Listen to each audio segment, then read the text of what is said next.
आज़ादी का अमृतकाल विकसित भारत लक्ष्यमान, राष्ट्र एकता अमृतकाल विकसित भारत लक्ष्यमान, राष्ट्र एकता अमृतकाल विश्व प्रणेता हिंदुस्तान, विकसित भारत अमृतकाल सबको रोजी स्वरोजगार, विकसित देश बनाना होगा, विकसित कमल खिलाना होगा, विकसित देश बनाना होगा, मोदी को फिर लाना होगा, जाति धर्म से ऊपर उठकर राष्ट्र धर्म अपनाना है, विकसित देश बनाना है, विकसित देश बनाना है।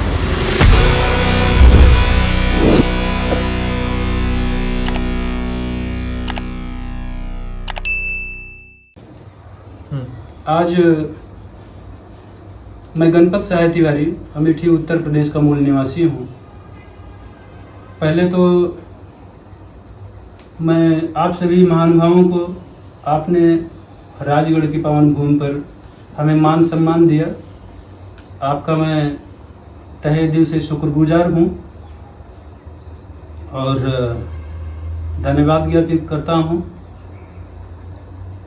मैंने 24 अगस्त को नाडियाड, जो कि सरदार वल्लभ भाई पटेल की जन्मस्थली है, उन्होंने राष्ट्र को एकीकृत किया, अन्यथा अपने ही देश में वीजा लेने की आवश्यकता पड़ती। राष्ट्र को उन्होंने एकीकृत किया। मेरी यात्रा का नाम भी विकसित भारत राष्ट्रीय एकता एवं एकजुटता यात्रा है, इसलिए स्टार्टिंग पॉइंट मेरा नाडियाड रहा। गुजरात, भारत के पश्चिमी राज्य से भारत के पूर्वी राज्य अरुणाचल प्रदेश तक की राजधानी ईटानगर तक, ये यात्रा क्रम है मेरा। आज ये यात्रा का 17वां दिन है। आदरणीय प्रधानमंत्री श्री नरेंद्र मोदी जी ने भारत को विकसित करने का जो लक्ष्य रखा है, उस दिशा में नागरिकों को, देश के सभी नागरिकों को एक एवं एकजुट करने का ये मेरा व्यक्तिगत प्रयास है। आज राष्ट्र पांचवी अर्थव्यवस्था है। पांचवी अर्थव्यवस्था का अर्थ है कि भारत के 13.5 करोड़ लोग जो है गरीबी से ऊपर जो है उठ पाए हैं। और जब आज आदरणीय प्रधानमंत्री जी ये कहते हैं कि आने वाले 5 साल में राष्ट्र तीसरी अर्थव्यवस्था होगा, तो इसका अर्थ होगा कि लगभग 30 करोड़ लोग और गरीबी से उबर पाएंगे, उनका लिविंग स्टैंडर्ड सुधरेगा, बीपीओ से एपीएल में जाएंगे वो। और वर्तमान में भारत की जो गरीब आबादी है वो किसी भी धर्म से हो जी, 80 करोड़ गरीब आबादी है जिन्हें हमें अन्न वितरण करना पड़ रहा है। आवश्यकता है कि वो मुख्य धारा में आए, चाहे जिस जात धर्म से हों। उन्हें जो है योजनाएं जो क्रियान्वित की जा रही हैं भारत सरकार की तरफ से, उसका 100% लाभ मिल रहा है, मिलना चाहिए, मिले। राष्ट्र के सभी लोग सशक्त हों, रोजगार स्वरोजगार से उनको जोड़ा जाए। तो अगले 5 साल में जब राष्ट्र तीसरी अर्थव्यवस्था होगा, तो इसका अर्थ होगा कि करीब 30 करोड़ लोग और गरीबी से उबर पाएंगे। तो 30 करोड़ उधर, 13.5 करोड़ इधर, 43.5 करोड़ आबादी हमारी गरीबी से उबर पाएगी। शेष 36.5 करोड़ आबादी बचेगी 80 करोड़ में से, जिसे आगे जो भी गवर्नमेंट रहेगी उसका दायित्व होगा कि वो देश को विकसित करने में अपना पूरा ध्यान लगाए। आज आवश्यकता है कि प्रत्येक व्यक्ति के हाथ में रोजगार एवं स्वरोजगार हो। ये मेरे यात्रा का जो मोटिव है वो मैंने ध्येय वाक्य खुद बनाया है। अच्छा, इससे पहले आप देखेंगे जो भी सरकार की योजनाएं हैं, चाहे किसान सम्मान निधि योजना हो, सभी को जो है उसका लाभ प्राप्त हो रहा है।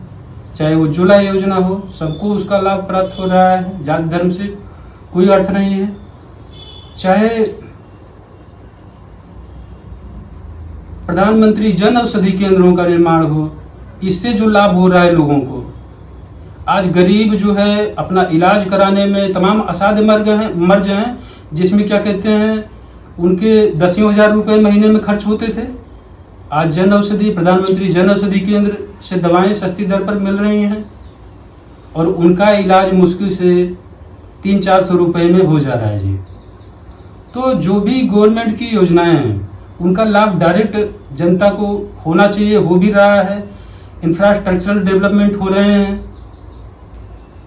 राजमार्ग का निर्माण हो रहा है, NH नेशनल हाईवेज का निर्माण हो रहा है। आप रेलवे सेक्टर में देखिए, अच्छा नेशनल हाईवे पूरे देश में सड़कें अच्छी बन रही हैं जी। आप रेलवे सेक्टर को ले लीजिए, हर जगह दोहरीकृत हो रहा है, हर जगह विद्युतीकरण हो रहा है, हर जगह पार पथ बन रहा है, फुट ओवर ब्रिज बन रहे हैं, अंडरपास बन रहा है, हर जगह विकास कार्य हो रहा है। इस यात्रा का जो मेरा ध्येय वाक्य है वो मैंने स्वयं बनाया है। आज़ादी का अमृतकाल विकसित भारत लक्ष्यमान, राष्ट्र एकता अमृतकाल विकसित भारत लक्ष्यमान, राष्ट्र एकता अमृतकाल विश्व प्रणेता हिंदुस्तान, विकसित भारत अमृतकाल सबको रोजी स्वरोजगार, विकसित देश बनाना होगा, विकसित कमल खिलाना होगा, विकसित देश बनाना होगा, मोदी को फिर लाना होगा, जाति धर्म से ऊपर उठकर राष्ट्र धर्म अपनाना है, विकसित देश बनाना है, विकसित देश बनाना है। जाति हमारी जीव है, मानवता है धर्म, हिंदू मुस्लिम सिख ईसाई सबका हो ये मर्म, पंच प्राण है पंच प्रण मोदी का संदेश, लक्ष्य एक है राष्ट्र का विकसित भारत देश। ये जन संदेश पहुंचाने के लिए मैंने लगभग 3,500 किलोमीटर की यात्रा करने का लक्ष्य रखा है। गुजरात के नाडियाड से प्रारंभ करके 24 अगस्त को अहमदाबाद, गांधीनगर, दाहेगाम, कपटवंज, बालासिनोर होते हुए मध्य प्रदेश में इंदौर और भोपाल, नरसिंहगढ़, आज ये राजगढ़ में हमारा ये 17वां दिन है यात्रा का। ये निरंतर जारी रखते हुए यात्रा क्रम झालावाड़ होते हुए झालरापाटन, झालावाड़ होते हुए जयपुर, गुरुग्राम, दिल्ली, फिर अपने प्रदेश में हम प्रवेश करेंगे। लखनऊ, अयोध्या, पटना, पूर्णिया, किशनगढ़, सिलीगुड़ी, बोगईगांव, तेजपुर होते हुए ये लगभग 4-5 माह में हम अरुणाचल प्रदेश की राजधानी ईटानगर पहुंचेंगे। यही मेरा ध्येय है। राष्ट्र विकसित होना चाहिए, जाति धर्म से ऊपर उठ करके राष्ट्र को विकसित करना गवर्नमेंट का लक्ष्य होना चाहिए। और अगर लक्ष्य है ऐसा तो हमें एक ही ओर में एकजुट होना चाहिए। बहुत बहुत धन्यवाद। जय हिंद, जय भारत।